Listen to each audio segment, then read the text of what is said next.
Hey guys, in this video, we are going to show you how to delete all messages on Messenger for both sides permanently. Sometimes you may want to delete messages on Messenger for both sides permanently, especially if you sent something by mistake, shared sensitive information, or just want to remove old conversations. Deleting messages for everyone ensures that the content is no longer visible to the other person, which can help prevent misunderstandings or protect your privacy. It's important to note that Messenger only allows you to delete messages for everyone within a certain time period after sending them, so you need to act quickly.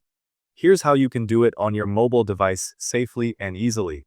First, open the Messenger application on your mobile device and make sure you are logged into your account. Now tap on any chat where you want to delete messages.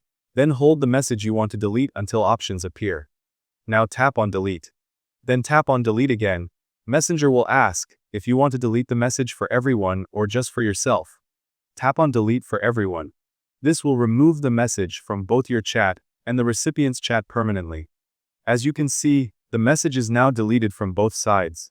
You can repeat this process for any other messages you want to delete, making sure that each one is removed permanently from all chats. Thank you guys so much for watching. I hope you got some value. See you at the next one.